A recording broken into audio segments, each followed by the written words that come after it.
everyone, and welcome to the She Shoots podcast, Women Empowering Women in the Shooting Community, Season 4, Episode 36. Today is the episode Team Canada PRS Worlds 2024, covering the theme of sport shooting. So my name is Regina Ruiz Ordóñez, and I'm from the Canadian University Shooting Federation. And joining me today, as always, are Deneen Tomlin and Casey Gavinchuk from Lady Guns, and Kelly Melanson from Maple Seed Project, Centerfire Radio, and CCFR Women's Program. I would like to start by thanking our sponsors, Cabela's Canada Outdoor Fund, positively shaping the future of the outdoors. Every cent donated by rounding up at checkout goes towards helping Canadian organizations just like ours. Beretta, family-owned and operated since 1526. Vortex, the best in optics, and Canada First Ammo. If you have any comments or thoughts throughout the show, make sure you leave them in the chat box below. Doing so will automatically enter you in the draw for today's giveaways. We have a She Shoots t-shirt and a Canada First Ammo prize pack. That's it for me. Deneen and Kelly, please introduce our guests for today. Awesome. Thank you very much, Regina, and good job, Jess, getting those lights back on. So we will jump into some bios so we know who we're talking to tonight, and it's great to have you back, but we get to talk about something totally new. So let me run through some bios and we'll get to some great questions. So first up, Jess Tischler. Jess is 16 years old and she's from Southwestern Ontario here in Canada. She's been around shooting for her whole life, but began shooting PRS in 2019 alongside her dad. She primarily shoots rimfire, but can also be found shooting centerfire as well. Over the years, she's had many significant accomplishments. Some include the 2024 Junior and 25 Ladies Team Canada. And she's received many national points race victories over the years in juniors as well as ladies divisions. She currently shoots for Team Go Big Tactical, Team US Optics, or maybe that's Us Optics, as well as Team Peterson Cartridge. Outside of shooting, she enjoys coaching gymnastics and is a junior in high school. Moving over to Paige Koster. She's been immersed in the firearms industry for over 8 years, dedicating the past 3 to her role at MDT. As a passionate competitor, she regularly participates in precision rifle series competitions throughout Canada and the USA. In her position in MDT's marketing department, Paige plays a key role in managing social media and collaborating with influencers to promote innovative products within the firearms community. And when she's not at work or competing, she enjoys exploring the stunning mountains and rivers of the Fraser Valley in my home province, beautiful British Columbia, Canada. You can connect with her, both of them, I'm sure, on social media, because we're going to share that information later in the podcast. So we've got a little bit of feedback, Kelly, and I know somebody's going to figure out what that is, but let's jump into the questions. That was my fan. Sorry. Yeah, you got it sorted. Thanks for that. You got it sorted. Let's start some questions with these lovely ladies. Thanks for joining us.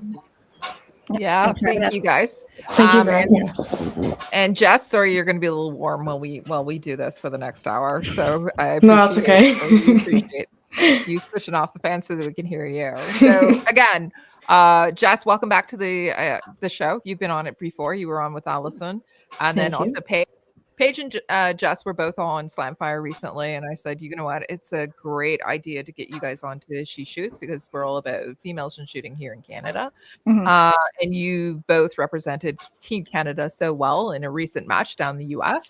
So we wanted to talk about it before it became 2025 or too far into 2025. So thank you both for agreeing to come on. And it's also the first episode of season 4, so episode 36. So you're starting off the new year, right? Talking all about shooting and Canadian women and how well we're doing in the shooting sports as well. So why don't we get into it a little bit? Why don't we get you guys to talk about yourselves? I know that we just listened to some biographies. They were short and sweet, but we can expand upon them a little bit. Why don't we get Paige? Why don't you tell us a little bit about yourself, where you're from? And we will get a little bit more into your shooting background, and then we'll toss it over to Jess as well.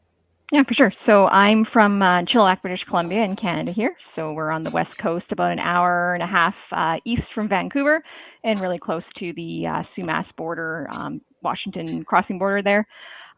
So I'm a single mom with my 2 daughters. I live here, I own my own home here in Chilliwack, really loving it. Like I've said before, I've worked for MDT, so we make bolt action precision rifle chassis and accessories. Love the company. It's a great company that's been able to help me grow in that field too of shooting. So they will actually help give me ammo allowance among, borrowing the products and everything else to get us more out shooting. So otherwise, that's pretty much what takes up most of my time. Besides, I like trying to get out into nature because we are pretty lucky here in BC. We do have a lot of mountains and hiking and getting out in nature when I can. being a single mom, it's pretty busy. I also coach my oldest daughter's soccer team, so it's either at the soccer field or at the range shooting. So there's not a lot of time in between, but I try my best. But yeah, that's pretty much what I do. Awesome. MDT is some of the best chassis in the whole entire world. And if anybody's going to SHOT Show, they're going to be down there and representing, Canadian company. Although I do know that you also have you have a distributor. Is it a distributor or is it So we have a warehouse down in Idaho Falls. We do a majority of our manufacturing actually up here in Chilliwack, BC. So we have all our manufacturing, even our carbon fiber is made here in-house in Chilliwack too. Like a lot of people have seen our new carbon stock that has come out. So it's something very new to us that's been very super popular. So we do that all in-house. A lot of it's handmade too. So we're employing a lot of people here at manufacturing plants. We do all our polymer machines, all of that here. We do have a warehouse where we will ship down to, because instead of having stuff sit at the border all the time forever, the majority obviously is the U.S. of our bulk customers, because it is a bigger country. We have it go down to Idaho, but there is also a group down there that we had that used to own, that used to be part of Warhorse Developments. They're working for us now. We took over that merch company, and then they're helping us develop new products along with LRA. It used to be Long Range Arms. He is now down there helping us, do more electronic products like you've seen before, is a little timer that you can have on your rifle now. So we're kind of expanding as we go, and especially looking to more expand into Europe to trying to get our products more available out there, because the PRS is getting huge, and even a lot of women are starting to shoot out there too. It's really cool. Even at the Worlds, we were able to see a lot of female shooters from other countries too. So it's not just the States and Canada anymore. It's all over. So we also want to be able to expand out there too, and have all our great products there. How exciting is that? That's amazing. It's great being a part of a company like that that's innovating and growing, and then making sure at the same time as we grow, he still makes it feel like very much a small company. Like we're always having barbecues together, and everybody from all the manufacturing plants and the head office are all invited to come over and have this time together. So we still stay that small feel, instead of being this big corporation feel where people get lost. It's very much keeping it all together. Awesome. That's amazing. So why don't we get Jess to tell us a little bit about herself. Now, we heard about all the stuff that you've been doing, some of your accomplishments, but tell us a little bit about you. Now, I know that you're in Southwestern Ontario, and what else do you want to tell us? So yeah, I'm from Southwestern Ontario, and I've been shooting primarily rimfire for since 2019, since kind of the very start when my dad started hosting matches. And we just kind of started last year getting more into centerfire. So we've been going down to the States a lot more, down to MKM and New York, doing some more shooting there. And then in the summer, we're going to England for Team Canada again, which I'm really excited for. Awesome. And yeah, I don't know. Yeah. I feel like my bio kind of summed it up. Yeah. I've remembered you. So I've known you since you started shooting. You probably shot before I met you, but you were essentially knee high to a grasshopper, as the saying goes. You were very, very, very tiny when I first met you, and you've progressed in your shooting significantly since then. So congratulations on that. So what possessed you? So Paige, specifically, what possessed you to start shooting? How'd you get into it? So funny enough, I separated from my ex who was the father of my kids. And then one day, my sister's boyfriend said, "Hey, do you want to go to the range? I got to shoot." This is back when we could still have ARs and shoot them. And that was I was terrified at first, and I shot that. I was like, okay, I need to do more of this. So then I went and got my license, my RPAL and PAL. And then I actually got in that class, the instructor also did a lot of IDPA shooting. So he said, "Hey, come down, check it out." So that's how I kind of got introduced into the shooting world. I did a lot more IDPA shooting. I did that for about 3 years.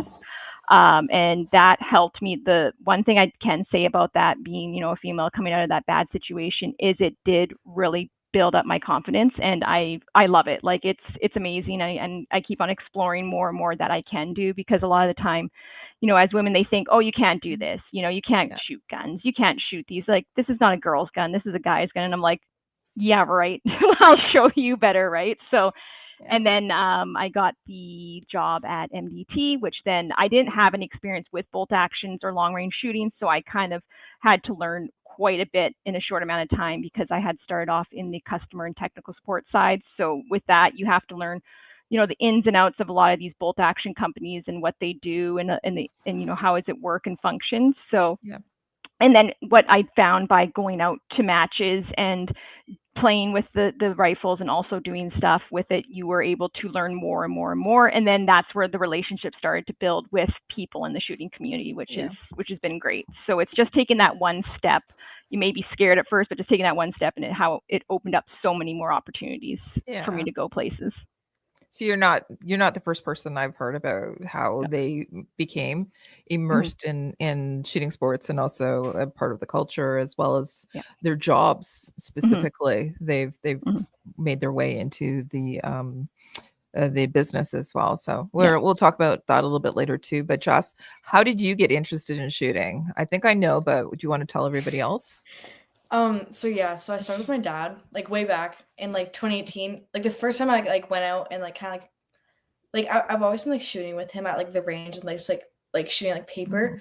But I went out in like, I think it was 2018, to a Maple Seed event, and then I was like, "Okay, I really enjoy this." So like I got to spend time with my dad, and I got to shoot guns as well, which like not a lot of people do that. Like a lot of my friends. None of my friends actually. So it was fun and like different to do, and then turned out to be pretty decent at it. So I was like, "Oh, I like this." So let's just keep doing it. And then he hosted a match the following year, and then I was like, "Okay, keep it going." So that's kind of unfolded from there. Yeah. So as I said, that was 2018. I believe so, and you're 16 now, so everybody do the math. So To me, it doesn't seem that long ago, but when you think about it, it was a while ago. It was a little bit ago, not a long time ago, especially for those of us that are a little bit older. But a significant portion of your life, Jess, has been devoted to shooting, and especially shooting with your dad. So it's such a important thing for you too, as well. So what about PRS? People are going to be listening for the first time. Paige, you talked about it really taking off, especially for the females. So what specifically is PRS? Do you want to tell us all about it? Yeah, for sure. So the PRS is this precision rifle series. So it's a series that started in the United States. So it is doing long range shooting at targets at varying distances. So they're metal targets. And then you are also doing different positions. So it's not just doing prone, which is just lying on the ground with the bipod on your rifle. It is going on barricades, rocks, cattle gates, any different sorts of props you could be shooting off of. And you usually shoot in a certain time limit.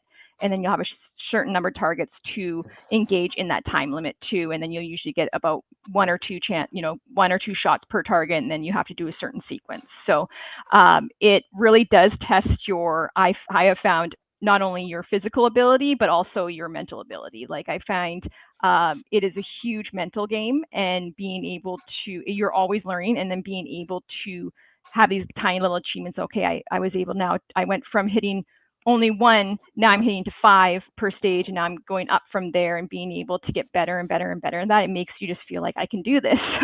I can keep up with the boys, right? So it's a lot of fun. And then also when you're at these matches too, so there's a lot of PRS matches throughout the United States, Canada, even into Europe now. So they have a European Pro Series. So that is a lot in the UK, Ireland, Italy, Spain, France, Germany, a lot of those places, which we are also seeing female shooters. Is a really good female shooter in Italy. That was, I saw actually at the finale, they had come over to the American finale in Idaho. So it was cool to see that they're now coming over here. It's not just staying over there. So really awesome to see more and more females coming into this and seeing that they can keep up with the boys too. And it's not just a man's sport. I've had a lot more often than not talking to these guys saying, I would rather train a girl than a guy, because we'll actually listen, and we're more adept to picking up all the skills and everything for it. So when I found that when I go to this matches, sometimes you're a little nervous, like guys are going to make fun of me or they're going to see me as different, but I found that they are more than out there to help you. So they'll be like, hey, do you want to borrow these binos? Like, do you have any? Or, hey, I noticed that you're doing this. If you do this, it'll make you way more stable. And it's very much coming from like, I want to help rather than an egotistical thing, which we would think would be. But I find it's more so of like, they think it's really cool that we're there and they want to help us grow too. So that's the feeling I get, because when I go to a lot of American matches down in Washington, Idaho, those areas, and I'm finding that's the feeling I'm getting from it more and more. Yeah, that's really great to hear. And I always say that guns aren't pink or blue; they're mostly always black, unless you custom code them. But but guns and ammo can't tell if it's a guy or a gal, behind the controls. So I think it's really an even playing field, and it comes down to experience and all of the training and conditions. More so than whether you're male or female. So I think it's a beautiful sport to really level it for everybody to get involved. So exactly. And they try to make it involved. Oh, sorry. What were you?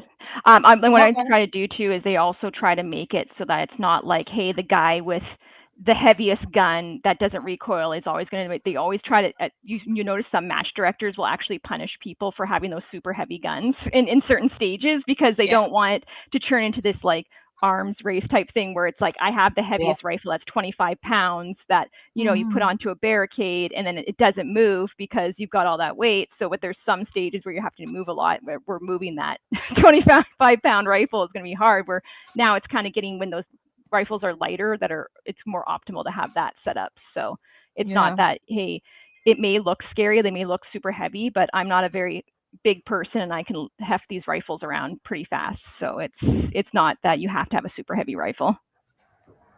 That's good to know. And for all the ladies that are joining or will join this podcast later that are thinking about which sport they might be interested in, it does look like you have to be really fit and be able to carry heavy things if you check into PRS matches. So that's good to know, Paige. Thank you. Thank you for sharing. So how did you guys get involved in Team Canada? Oh, Kelly, you wanted to ask something. Sorry. No, I was just going to ask Jess as well. She's found that from her perspective, very inclusive, people willing to help out, especially from a youth perspective too. Yeah, like honestly, like the community is so good, and like there's no one that's really gonna be like, actually, no, I'm actually not gonna help you. Everyone's so like welcoming and like ready to help, and like coming to me also be like, hey, also like no mean to like intrude or anything. I'm like, no, please do, like anything. But yeah, everyone is like so welcoming and like so quick to like, oh, hey, can I borrow your bag? Of course, do it.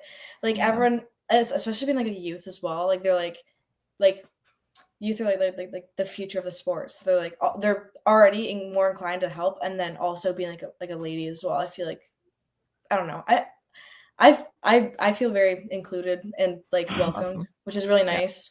Because sometimes like going to like different like matches, like I remember like my first match down the States, I was like really like I was like scared because like I wasn't sure what to expect with like different like communities, because I'm like, oh, it's the US, but it was fine. It was the exact same thing. Like everyone's really great. No complaints. Awesome. All right. Sorry for stepping on your toes there, Denise.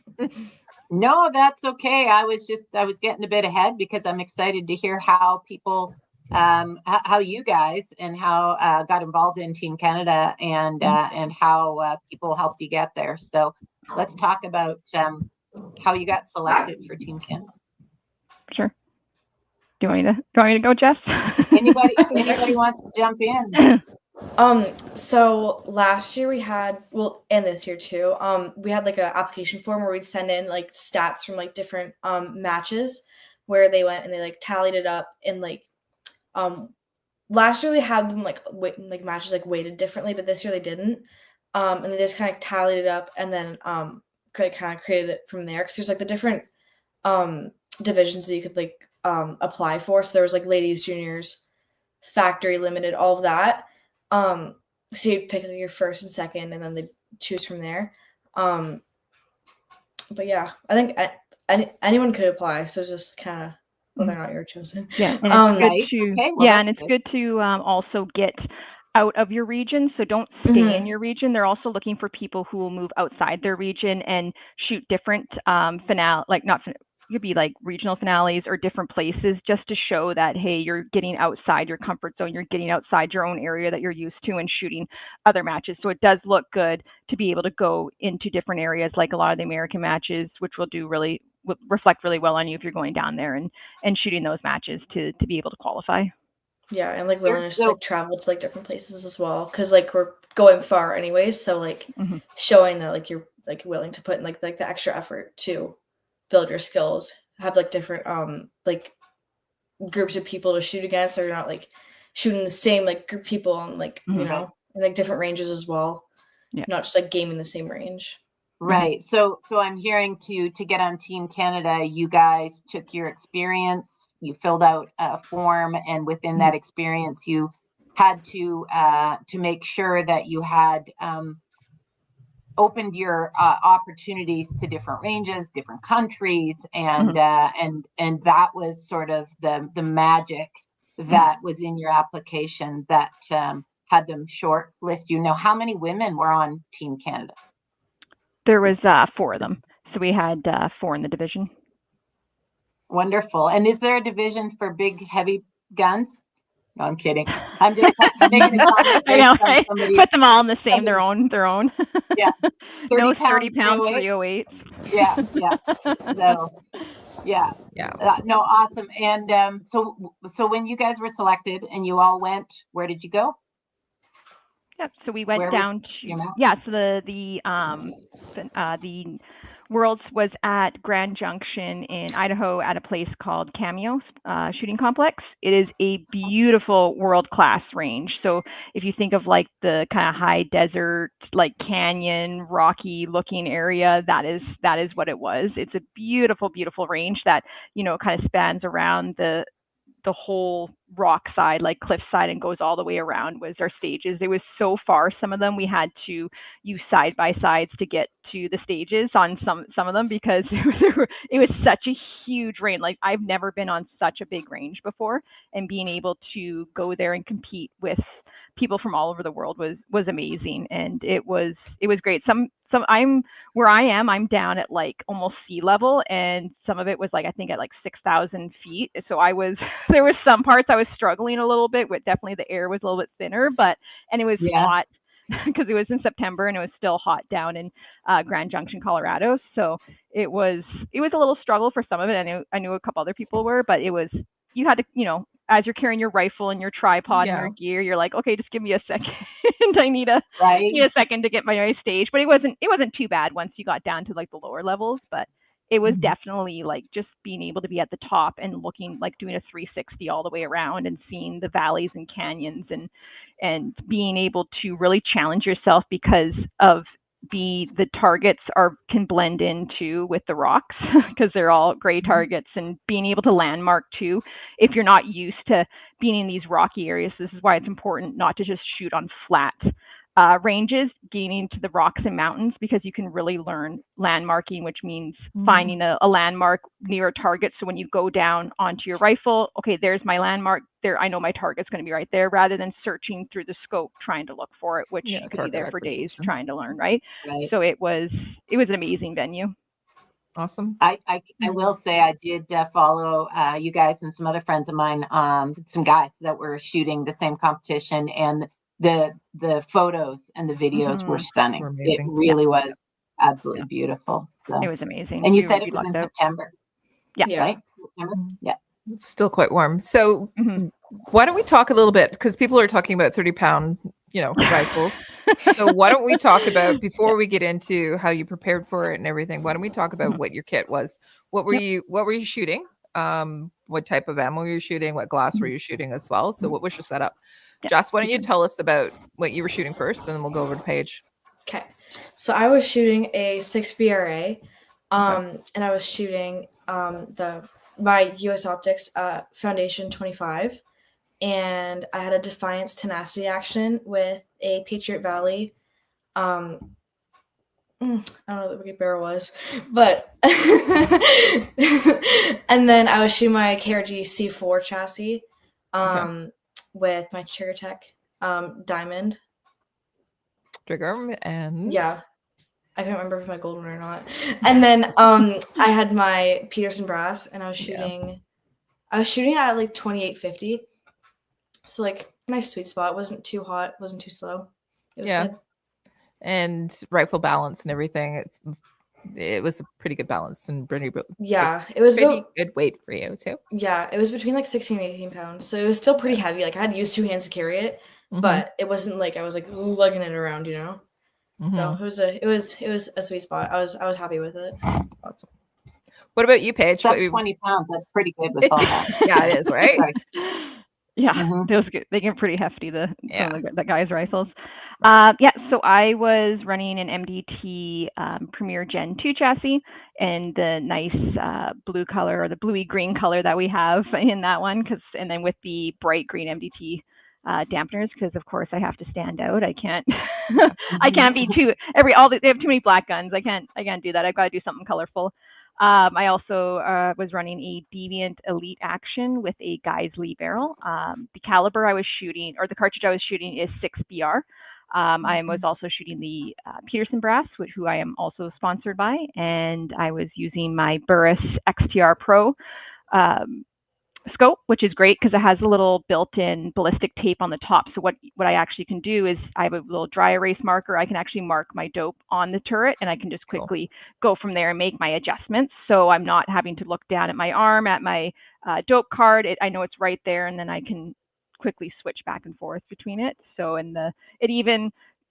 it did take a beating too. It did fall, unfortunately, on a stage on live camera, which was great. So and it still stood up. So I'm pretty impressed with the Burris scope so far. So another company that I'm working with. So I've been pretty happy with that. They have some pretty good glass. And then also I was running my Skypod double pull, which was great because it's one you can extend out in any different position, so you can rapidly adjust it and go. So I was pretty happy.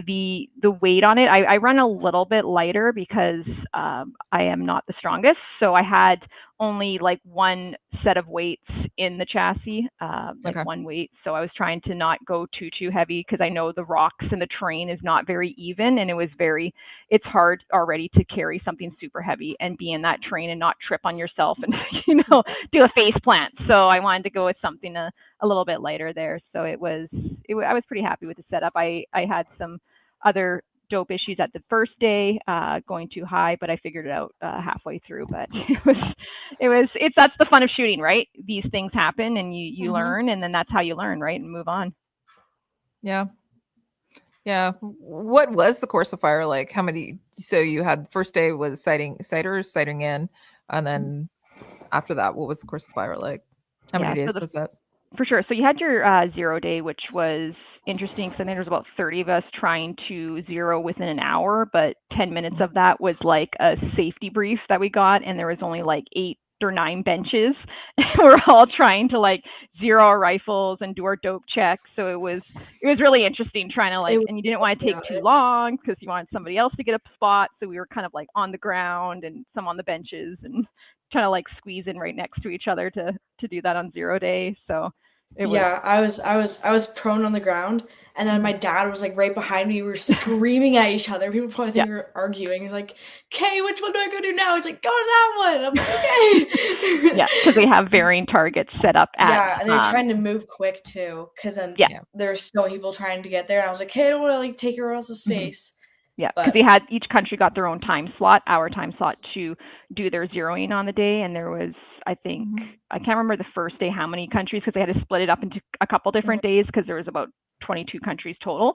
So we were all trying, and then since it was us and the American team that had full teams, so we were back to back to each other, trying to trying to make sure that we zeroed in time and got that. And then how the weekend was broken down was on the Friday, it was ladies, seniors, and I think limited, if I remember And correctly. There juniors. were, and juniors that shot on that day.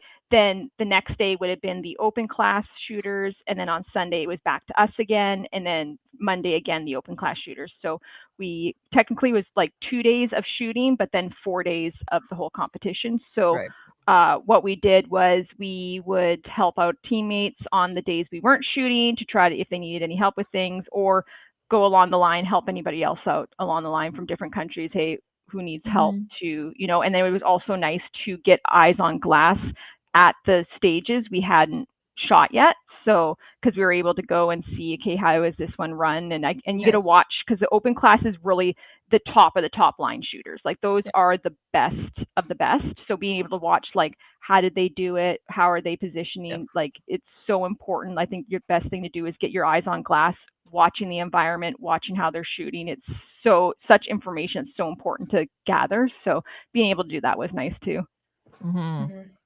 And the course for itself, like it was a fun match to shoot. Like it was something I really ever shot before.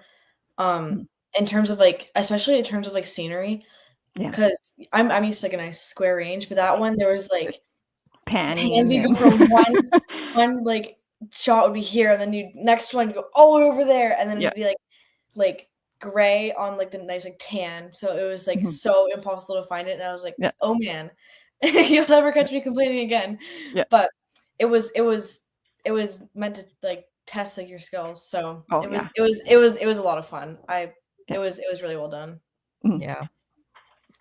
So what about training for it? Because you're talking about, so Paige, you talked about shooting something that's different than your standard paper or your steel targets. You talked about it blended into the scenery of your targets. How did you prepare for the shooting aspect of it, but also carrying those heavy rifles? No, they weren't 30 pounds, but either the terrain was rugged. And you talk about the fact that you're almost at sea level, even though you're in BC. And just same thing with you. You're here in Ontario, where it's the elevation is quite flat and almost at sea level as well. When this is, you had 6,000 feet, I think it was, the top of the terrain there. So how'd you train for it?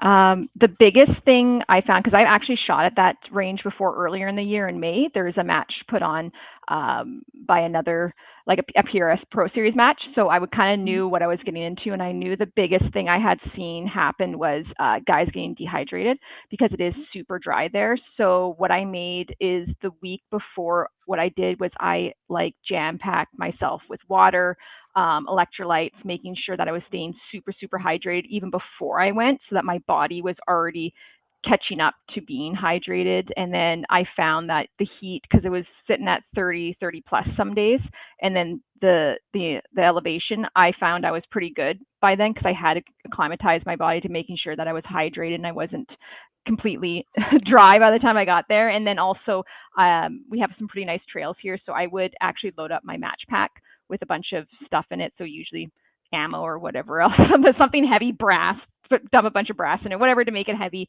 And then just start walking along the trails, and then just getting used to carrying around stuff in there. And that was pretty much most of what I was doing for that, or going to the gym, making sure you're getting, your muscles strong for that. But I would say the most important part, knowing where you're going, especially if it's dry, staying hydrated, because if you get sunstroke or heat stroke, you're done the first day. Like there's no coming back from that. So I would say that's probably the most important, even though they did give you quite a few, like at each stage there's water and electrolyte packs and stuff like that, but being able to prepare beforehand, so you're already ahead of the game. What about you, Jess? It's okay. I was going to ask Jess the same question, but I was going to say, how does gymnastics play a role in PRS? Well, it makes you flexible. Like for my mini seat, I could get my elbows right down the ground for my seated. But I don't know. I don't know. Like preparing for the match, I kind of prepared like the same way I would like any other match, do lots of training, lots of dry firing. But it was hard to do centerfire quite like close. Or sorry, centerfire, there's not really a lot of like matches like close to us. We have to go to, like Pennsylvania or like New York. So that was hard to get like centerfire in that like wasn't like 100 yards because there's not really much I can around because like Ontario is not super flat and there's not really anywhere where I can go close. I can like get across the field when the corn's not up, but that's like in like the winter time in like early spring. But we make do. So I do a lot of like rimfire, but practicing like having like the good like habits I need to have for centerfire, like making sure I'm square and like just kind of like practicing as if I was shooting centerfire because that's I don't know, making do with what we can do. And in terms of the actual match, like obviously what Paige was saying, staying super hydrated, pumping myself full of electrolytes, and in the gym I was doing also cardio before just to make sure like I was like good, my endurance was up.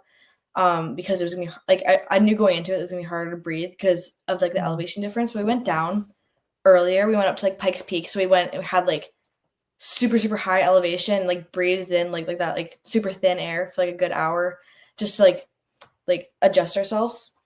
Yeah. And then in terms of like carrying my own gear, I didn't. My dad was there. He carried my gun. Yep. So I was lucky with that, but. Yeah, I don't know. I feel like I prepared myself like the best that I could. It sounds like you guys did a lot mentally and physically to be prepared. So, I'm glad you mentioned that you had your dad along to help and carry things because the next question is who else got involved to support you? First off, way before there's some fundraising and activities, but then for the event itself, who comes along and helps Team Canada? So it's two questions: fundraising and then physical support on site.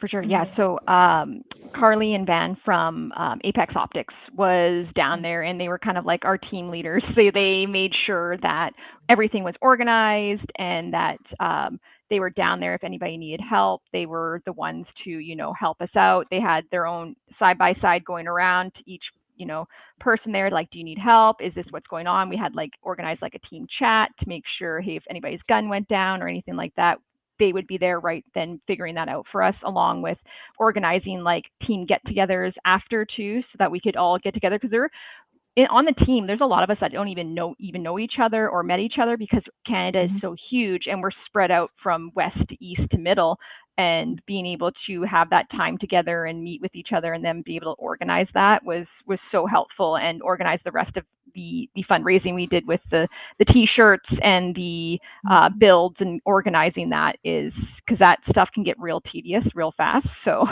being able to have something like that is like a godsend.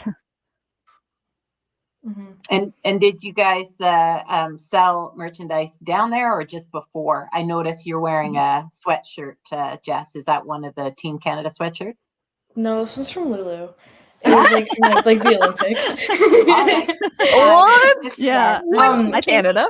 Yeah, I think I'm wearing, this was the shirt we had, I think, the Colorado. Yeah, this one right here. So we had a sticker draw, and like, so what you could do is do a sticker draw and buy so many that would go into a built-up rifle. So there was two built-up rifles for the junior team, and then for the rest of us there too. So you could put in there, and then you have the chance of your name being drawn to win that. So yeah, it was, and then we have a lot of the information too. If anybody's wondering like about this, there is the website too that you can go. I believe it's the CAPRA, I think it is, right? I know. Yes, CAPRA. Exactly, and it has all the information on there on how to apply, along with how to donate and help the team get over. Right.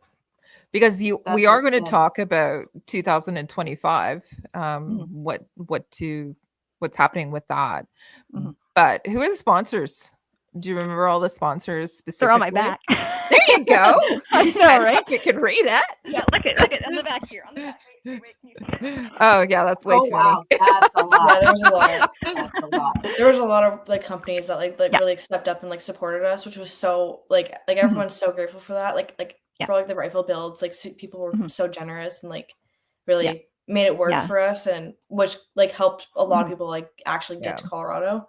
Right. Yeah, like including my gunsmith that was able to get my action, which is kind of funny. I did it late. I got my action barreled real late and didn't have a ton of time with it, so that was one of my problems too. But accuracy development there in Ontario, so he was able to cool. to help it out. Yeah.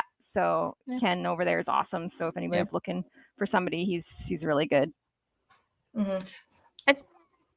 I am going to interrupt. Sorry, Deneen, but I have a question. It's just come to my mind. If you like it. Yeah. So we had two separate, and I participated in buying the stickers, but I wanted specifically to talk about youth versus the rest of the team. And the reason is because the youth shooters, you're youth shooters, so you couldn't go by yourself. You had to have somebody that goes with you, whether it's your parent or guardian. And the cost of actually going and traveling to internationally to a match is huge, but especially if you're a youth shooter, and you guys couldn't really afford it. So it was great to see. It was great to see a separate draw for specifically the youth shooters, but also for everybody else as well. Yeah. Anything else we want to talk about sponsors? Not really, but the junior draw like had like a lot of support, which I can speak behalf of like Luke and Andrew and Chase. Very grateful for that, because everything is like ×2. So like every ticket or like every sticker that was like sold like helped so much like in the end, and that's like really made it like happen for everybody. But also one person who like deserves like recognition as well as Madeline as well from Apex. Yeah, she did a lot behind the scenes. Like I'm pretty sure she was the one who organized all the Airbnbs, I think. Okay. Yeah, because we had a bunch of Airbnbs. We got organized. They were we could so kind of good. save money. Yeah, they were really nice. Yeah, we had like everyone was like sharing like Airbnbs together. So then like a lot of the juniors went and stayed at one together. And it was a lot of fun. It was like a little hobby farm. And then like cool. it's nice for like the team bonding as well, because now I'm like close with everyone, which is really nice. Yeah.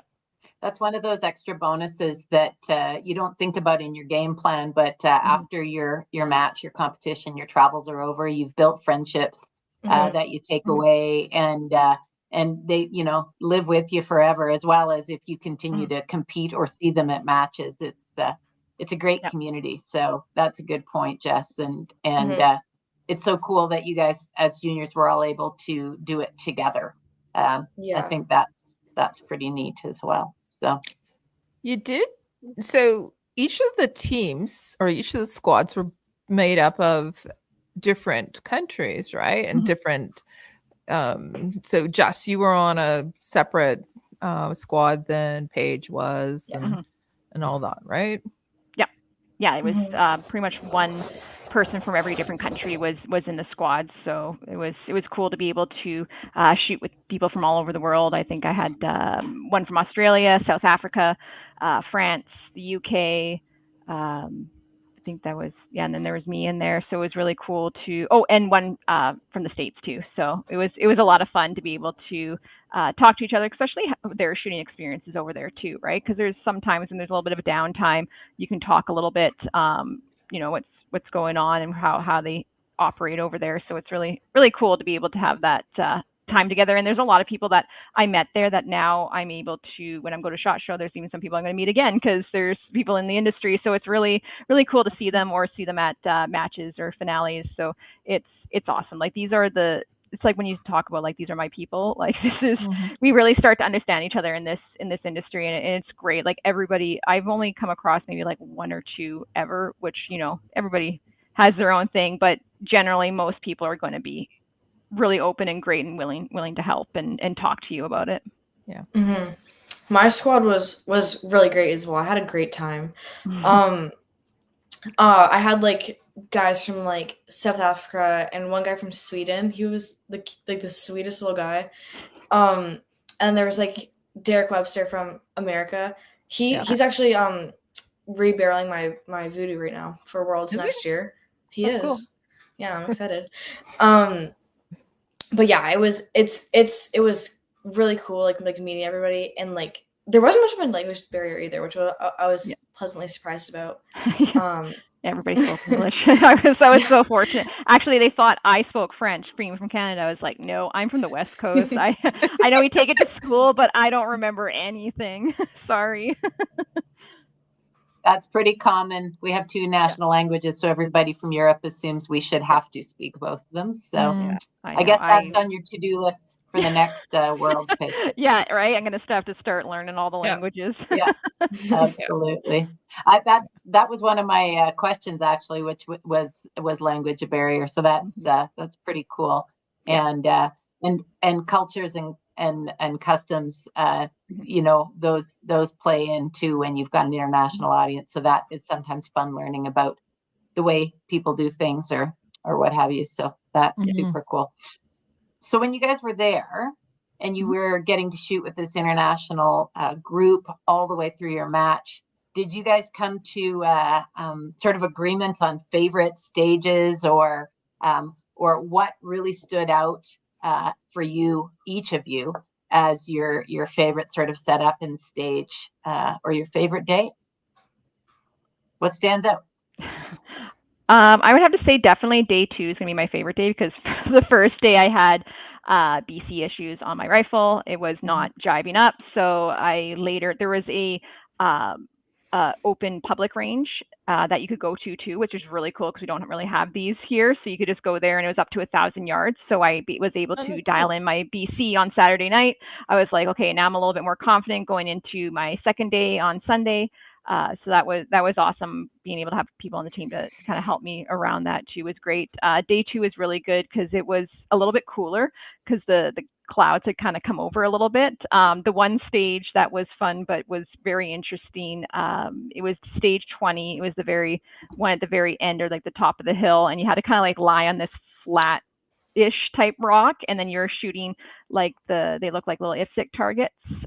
There's a small one and a big one, and you had to kind of shoot, okay, there was one here and then go here and then go here and then come back. But the crazy thing is how the wind came around the canyon there. It did funny things, and I was able to I was such a stable position, I was able to make my wind corrections as I was going. So it was really cool to see, like a confident, you know, as I was missing, I was being able to see, because it didn't look like there was any wind there, but then there was a lot of wind there. So it was very deceiving too, right? Because even though you don't feel wind where you are, doesn't mean that there's not wind downrange. Way down there, So being able to spot those environments and see where it's going and be able to make those corrections, it's really cool to be able to see that, and you're like, oh, I'm learning something. So that was probably one of my favorite stages for sure.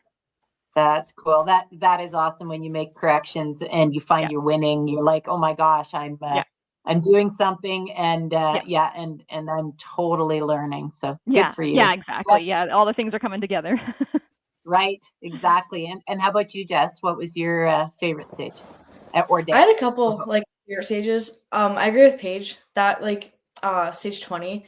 That one was like, I was just pleasantly surprised with myself because there was like the big IPSICs on the bottom and the small IPSICs, and I'm pretty sure you had to shoot the small then the big, and then I hit all the smalls and only missed all the bigs. But I was like, hey, hit all the smalls. The small I have a picture coming off the stage. I had like the biggest smile on my face, and I thought it was like a fun stage. But there was another one, from that, I think it was day 1.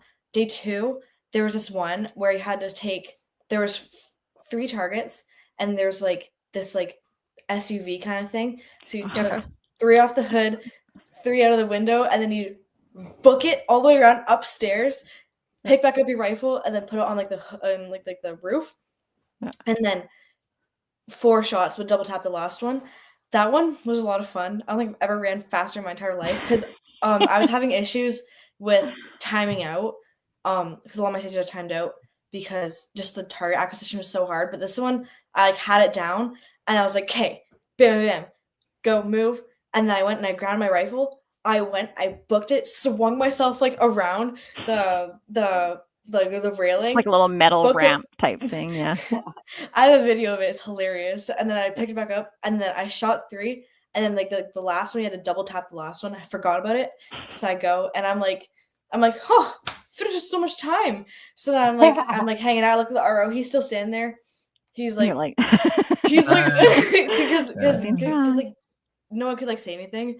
Right. So then I was like, oh no! I get back down on my rifle and I timed out just before. Oh, no, It was that one was a really fun stage. Had a good laugh after it. Mhm. that's cool. You made it sound yeah. fun. I almost was there. But Yeah, there was a lot of fun Yeah. stage. I felt bad for the on Monday, the wind picked up like crazy. It was like Oh a my God, freaking it was like a tornado sandstorm. of sandstorm, and I was like, I am so glad I am not shooting today. Well, those are the open shooters. They're used to that, right? Know that, right? They deserve a little bit more of a took challenge. took the words right out of my mouth. So Yeah. let's talk about your personal goals and how did you do, and did you achieve those goals you went in with? Yeah, how'd I you would. guys- Yeah, for sure. So, goal wise, I kind of had two goals. So goal for shooting and then goal for creating new relationships and building those. Because I also, since I work for MDT too, there's a lot of chances for me to build those relationships with people and like a lot of face to face. There's a lot of people I talk to online dealing with social media. So being able to meet people face to face and make those connections is great. Because it's one thing to, do across a computer, but in person, it's really cool that way. So that's a huge win for me. I made a lot more connections and relationships, and it was awesome. Didn't shoot as well as I wanted to, but you know what? That's just how the cookie crumbles sometimes. And you learn your lessons and you take them and you move forward, because that's the only way you ever learn is from going out and making the mistakes. If you don't go out and make the mistakes, then you haven't learned anything. So it was definitely.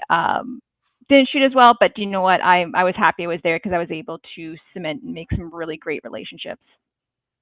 That's outstanding. I love the expression failing forward. So when we fail, we continue to move forward, right? So yeah. We only learn from our failures. Absolutely. Yep. All right, Jess, how about your goals and aspirations for the shoot? Going into the match, I knew I was gonna make a hard match because I'm shooting against the best of the best. So I just went in and I was like, hey, I know that like it's gonna be hard, but like to go off like those hard stages and make good corrections, which I feel like I did. Like especially like by like the second day, I was making good corrections and missing and then like hitting after that.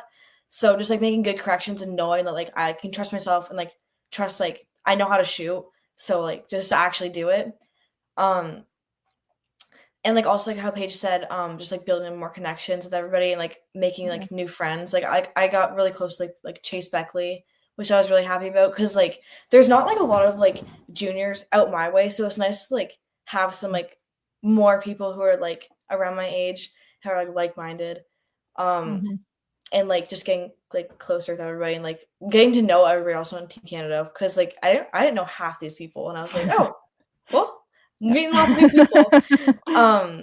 But yeah, I just went in. I'm like, it's gonna be a good time, and then it was a fantastic time. It was great. Yeah, good for you. How big was Team Canada? You're talking about people you've 29 never met. Yeah, 29 or 30. Yeah, I think 30. Yeah, 30. I think, yeah, 30 people there. Yeah, when we were talking to Carly, she said the Team Canada and the US were the only teams that sent full teams. So 30 was the full team. Canada, I'm just going to say it, Canada kicked ass. Let's be real, right? Especially our youth shooters. Joss, what place did the Canadian youth shooters place? We came second. Congratulations. Yep. Thank you. Well done. And we did actually really well. All of the teams represented really well. So I know that our law enforcement, LEOs, also placed on the podium as well. There was individuals, there was other teams too. Do you want to talk about that, Paige? Yeah. I'm trying to remember. There was, I think we placed, in every division, except for, unfortunately, the ladies. We just couldn't quite get on there, but every other division, I think we got on there. There was one of our teammates in the LEO division. He got third place on there too. So that was really awesome to see that happen, especially with the other team. So I was really super happy for our team. I was for whoever where we placed. It was awesome. I think the best part too is what I saw with our team was how like the smiles, and everybody was super happy and really proud of what they'd done. And that's at the end of the day, that's the most important thing, is that being proud of yourself and what you've done. So, and, you know, at the same time, being able to represent your country and represent it well, like really representing Canada of who we are and what we are. And like, we're very friendly and open and talking to people. That's, you know, it's great to win, but at the end of the day, it's, if you can, you know, spread the greatness of what Canada is, then why not do it that way? Yeah. Absolutely. So I think the guy you're talking about is Cappy or Chris Prairie Melville, right? And with call sign 66. So shout out to those guys from here in Alberta. He was the Leo that placed. So absolutely. So we've established Canada kicks ass and great shooters. Yeah, it's for sure. And you guys it sounds like you loved your experience. So now what? What's going on for this year? For sure. Are you getting ready? Yeah. Yeah, I can talk about that one. Yeah, because Jess will be going for the rimfire team. I haven't been shooting rimfire as much. I've just been focusing a lot on centerfire. So, but what I will be doing is I'll still be going over to either help either RO the match or help Team Canada in a way. So either way, I'll be over there helping support in the ways that I can. So when we're talking over in England, is that correct? Yeah. Sorry. Yeah, in the UK. Okay. So when we're talking about Capra, it's specifically 1 year is centerfire, 1 year is rimfire. It's alternating, correct? Yeah, alternates. Yeah. So okay. So what's your goals for this year, Jess, at the Worlds?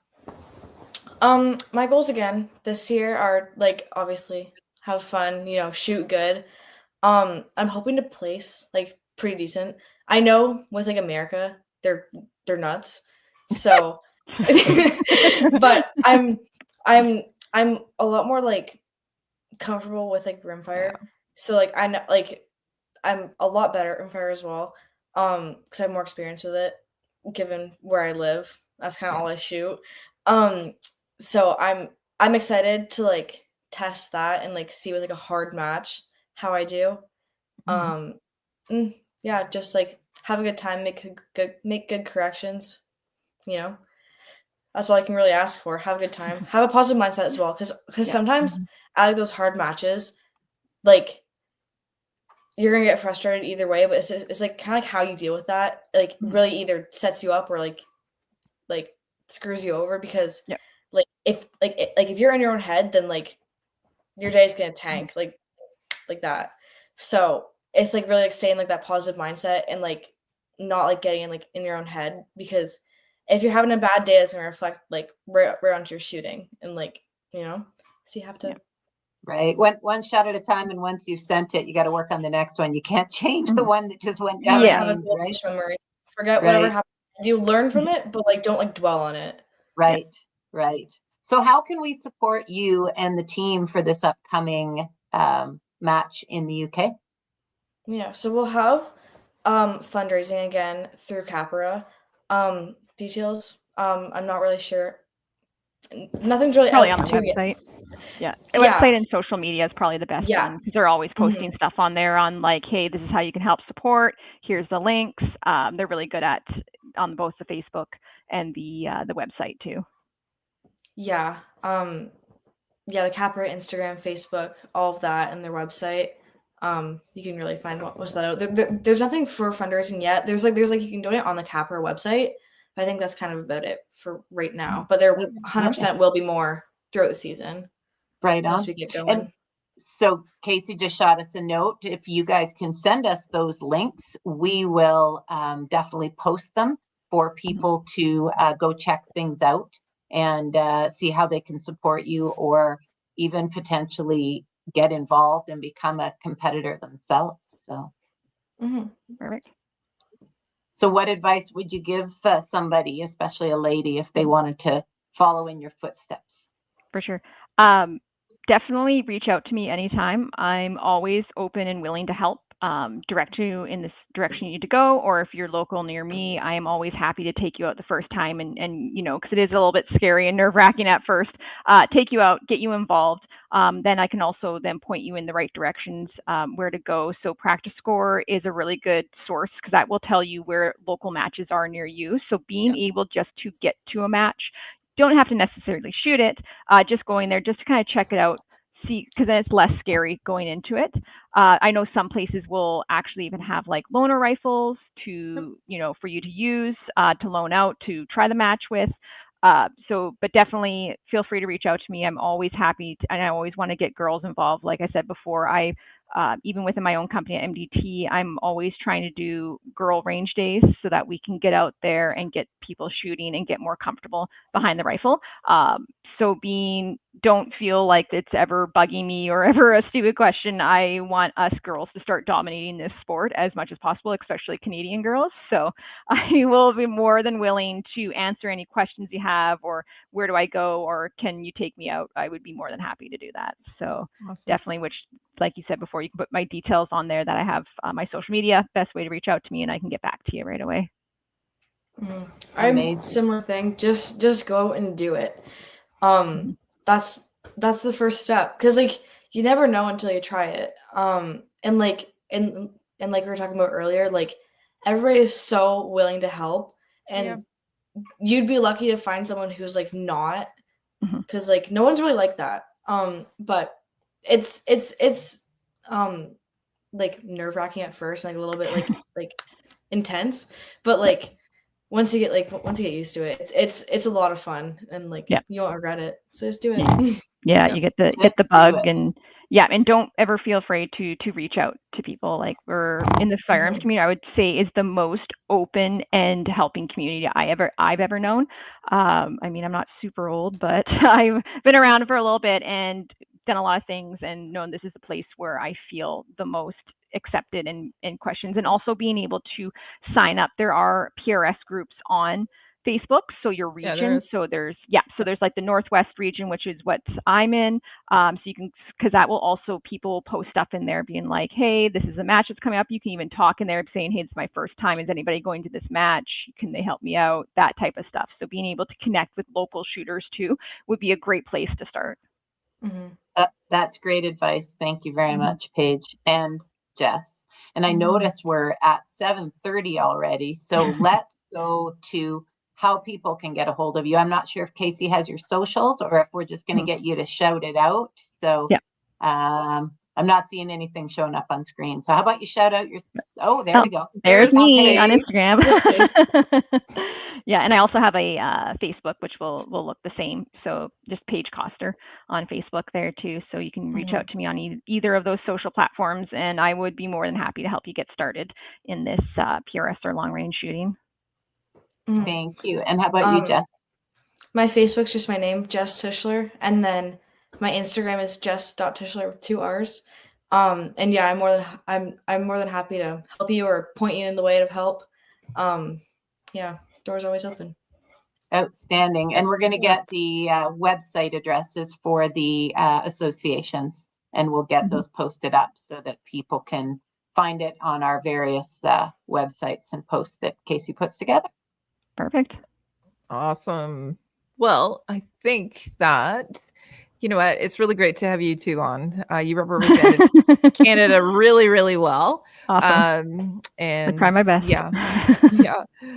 And you're also representing PRS as well. Really, really well. Perfect. Yeah. Paige, we're lucky to have you as part of the industry. You you essentially, you went from somebody who was wasn't a shooter, and you dove headfirst in, and as so it's been quite an 8-year journey of learning a lot for sure, and going from handguns to ARs to long range, because when the ARs got banned they took that away, so now I'm to bolt action rifles. So there's always an option to do something. I'm always gonna have to do something firearms related. And Jess, again, thanks for coming on again. You guys hang around, because we do have some people who have some questions for us. Okay. I think that we've been marking them. So And then we'll get into some giveaways too. So, but thank you very much for coming on tonight. Okay, so we have one question, and it is actually specifically for Jess. Do you prefer shooting rimfire or centerfire? Which I think I already kind of answered that question while you were talking earlier, but I'll let you I can know answer it again. Yeah. So I prefer rimfire over centerfire. Well, yeah, I prefer rimfire over centerfire just because I'm more like adjusted into it, and I've been shooting it a lot longer than my centerfire. And yeah, I feel a lot more comfortable with it because I'm not that big of a person, so like the recoil and all that is like a lot, and it was a big adjustment. So my rimfire is nice and like peaceful, you know. I'm not being like blasted. I actually shot 50 cal for the first time in Colorado. That was an experience. Yep.